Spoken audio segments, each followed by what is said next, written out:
L'intense activité sur sa page peut laisser croire à celle d'un influenceur.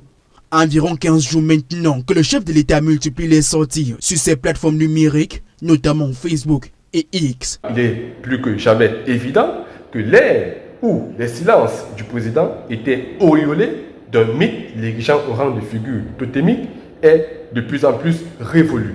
Sous chacun de ses posts, Paul Biya partage sa vision du Cameroun et même au-delà, les internautes se lâchent en commentaire.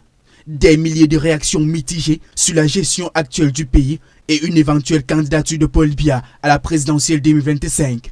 Ces textes épousant quelquefois le contexte. Du contexte politique actuel dans notre pays, où tous les enjeux gravitent autour de l'élection présidentielle d'octobre prochain. Être en communion et en relation avec lui, c'est déjà une bonne chose. Mais déjà, quand il nous parle tous les jours, mais ce qu'on a eu comme malheur, c'est que entre le président et le peuple, il y avait ce gouvernement qui ne servait pas à grand-chose, qui nous a... Pour certains internautes, c'est un discours en total déphasage avec les réalités sociétales et économiques que connaît le pays.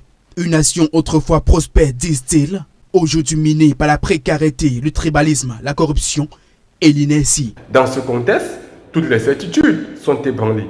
Et les différents acteurs, qu'ils l'admettent officiellement ou pas, sont tous conscients, chacun en ce qui le concerne, de ce qu'il ne faudrait pas dormir sur ses lauriers. Car ce qui semblait être acquis hier peut aujourd'hui nous filer entre les doigts. Le chef de l'État se veut pourtant rassurant. L'accélération n'est pas précipitation, écrit-il. Un grand destin attend le Cameroun qui sait où il va et comment il y va. Le Cameroun, ajoute-t-il, y va donc à son rythme.